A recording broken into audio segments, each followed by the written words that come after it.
Yes, BCom part third, EFM paper first, project planning बस्ती control. Project planning बस्ती control का जो first paper है, इसके अंतर्गत अपना चैप्टर चल रहा था मेथड्स ऑफ कैपिटल बस्टिंग, पूंजी बस्टन की विधियां। और इन विधियों के अंतर्गत हम देख रहे थे time adjusted rate of return method, समय समायोजित प्रत्याय दर विधि। और इसके अंतर्गत भी 3 विधियां थी जिसमें हमने पढ़ा था net present value method, present value index method, और तीसरी विधि चल रही थी अपनी internal rate of return method, प्रत्याय की आंतरिक दर विधि। पिछले वीडियो में इसकी जो एक मेथड है एनईटी मेथड वो पढ़ा था, और उसमें एनईटी मेथड के अंतर्गत हमने पढ़ा था कि जब जो कैश इनफ्लोज हैं प्रत्येक वर्ष यदि समान रहते हैं तब हम इंटरनल रेट ऑफ रिटर्न किस प्रकार से ज्ञात करते हैं।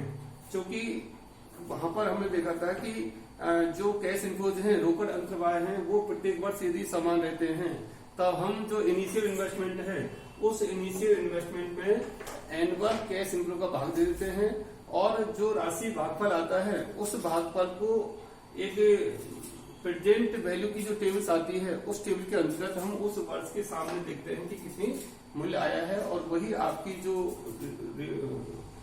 IRR है वो तय होती है।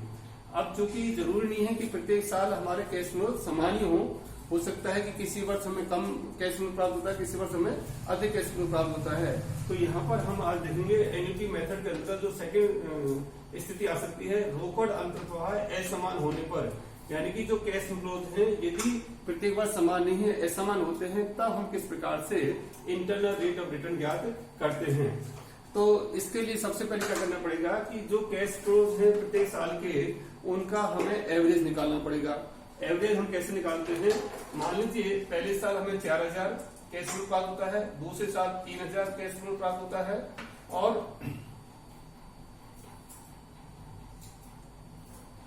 तीसरे साल मान लीजिए 1000 कैश फ्लो प्राप्त होता है, और चौथे साल मान लीजिए 2000 कैश फ्लो प्राप्त होता है। तो इस प्रकार से हम देखते हैं कि 4 साल के अंतर्गत टोटल कैश फ्लो कितना हुआ, 4 3 7 8 तो 10,000। अब इसमें हम 4 वर्ष का भाग दे दें, क्योंकि 4 तो ईयर आ जाएगा, तो 1 साल का हो गया लगभग 2500 कैश फ्लो।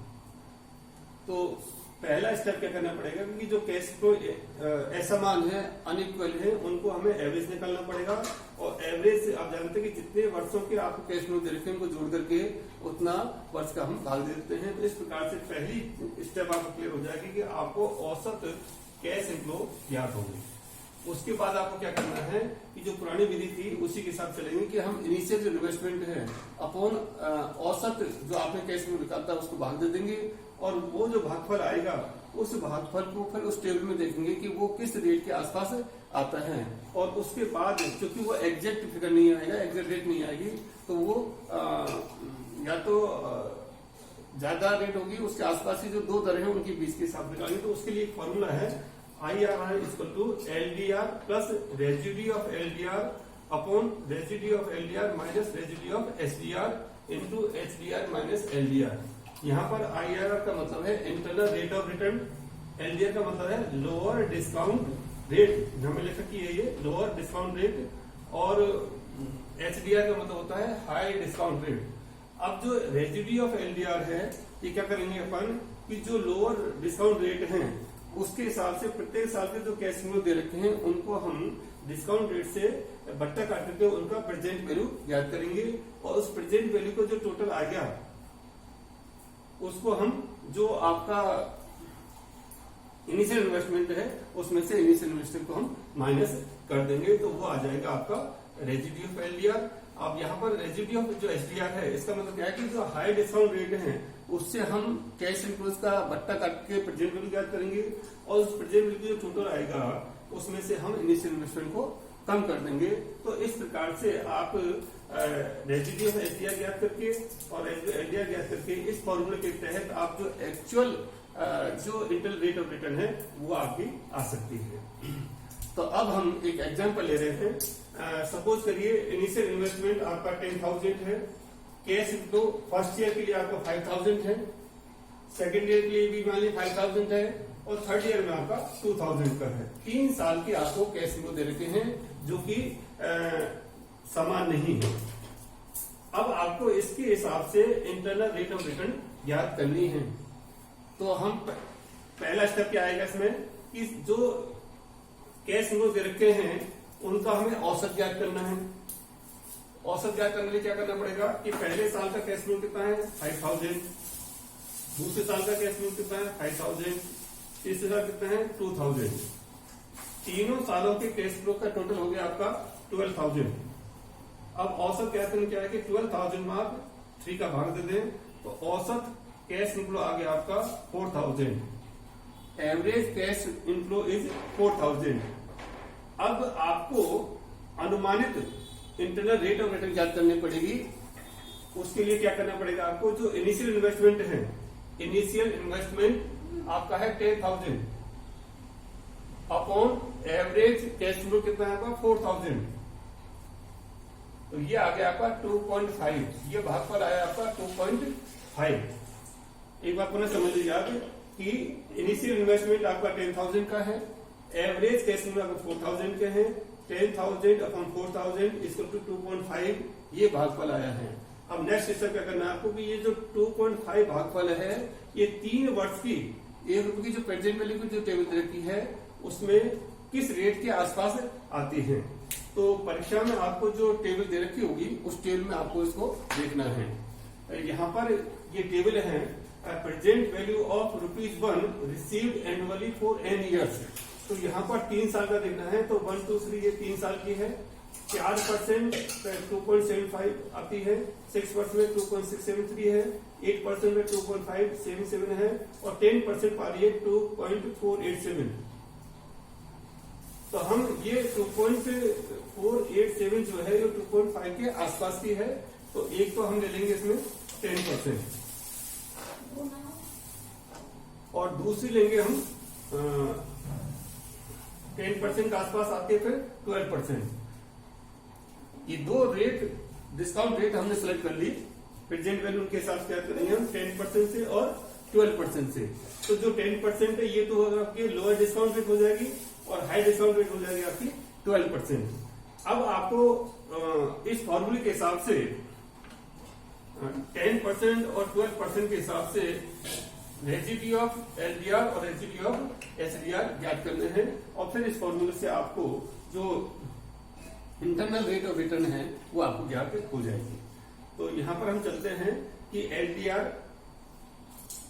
आपकी है 10%, 10 प्लस रेजिडी ऑफ एलडीआर कितने होंगे। तो रेजिडी ऑफ एलडीआर क्या करना पड़ेगा कि जो कैश फ्लो दे रखे हैं पहले साल के 5000 इंटू दूसरे साल के 5000 इंटू तीसरे साल के 2000।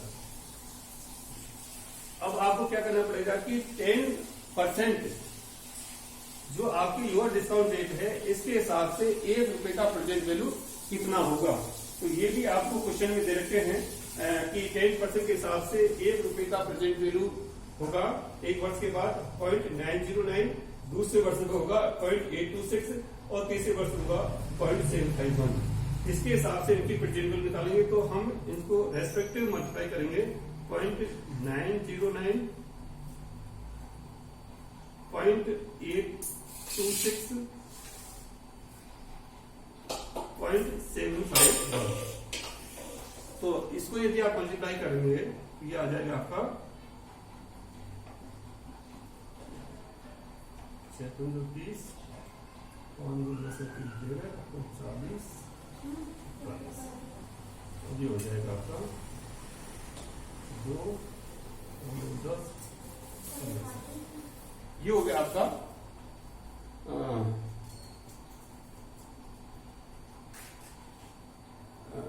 45 4545 4130 और 1502। इनको यदि टोटल करते अपन तो 7 ₹10,177 आपका ये आ गया 10% से नेट प्रेजेंट वैल्यू। ठीक है, अब आपको 12% से क्या करना है। 12% से क्या करना है तो पहले साल में आपको 5000 कैश फ्लो प्राप्त हुआ, दूसरे साल में 5000 कैश फ्लो प्राप्त हुआ और तीसरे साल में आपका 2000 कैश फ्लो प्राप्त हुआ। अब आपको 12% से जो प्रेजेंट वैल्यू देखिए पहले साल की देखिए 0.893 0.893, दूसरा देखिए 0.797, तीसरा देखिए 0.717। अब इनके हिसाब से आपको इनको मल्टीप्लाई कर लें आपस में, तो ये आ गया आपका 15,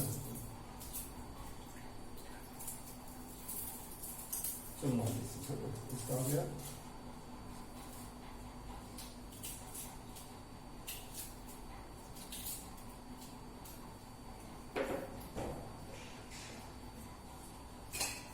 5 से मल्टीप्लाई करेंगे 17, 35, 9, 45, 3, 48 और 35, 35 और 4, 39।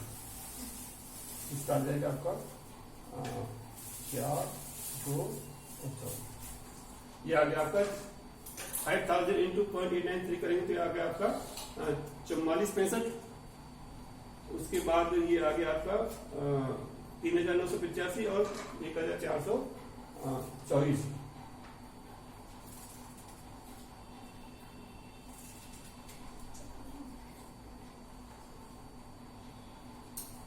9874 आपका ये आ गया। अब इसमें क्या करना है आपको, इस फॉर्मूले के हिसाब से LDR 10% है आपकी, रेजिड्यू ऑफ LDR।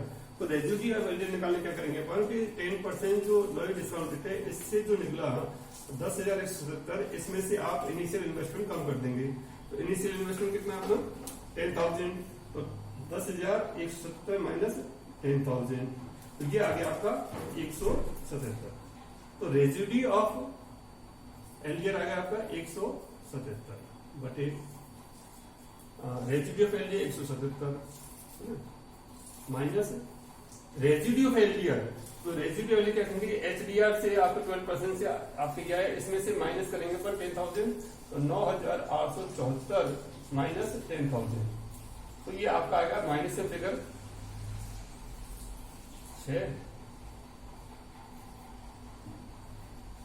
126 माइनस आ गया आपका 126। तो रेजिड्यू ऑफ LDR है आपका माइनस 126, ठीक है। अब यहां पर क्या आ रहा है आपका HDR कितना 12 माइनस 10। ये आपका फॉर्मूले हमने अमाउंट फिट कर दिया। अब इसको मैं बता रहा हूं यहां से,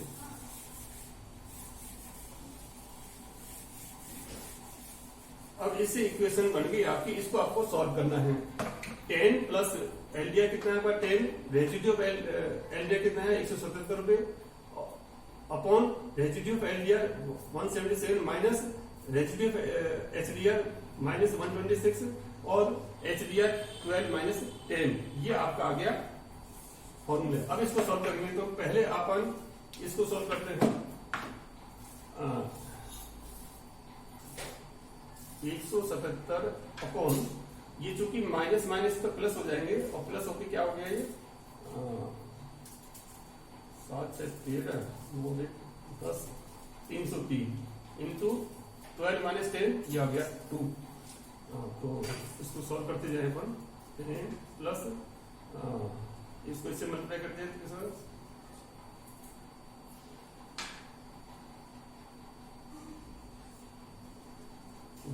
इसको सॉल्व कर ले अपन 10 प्लस तो ये आ गया आई थिंक एक दिया 1.17 लगभग इतना आएगा आपका 1.17।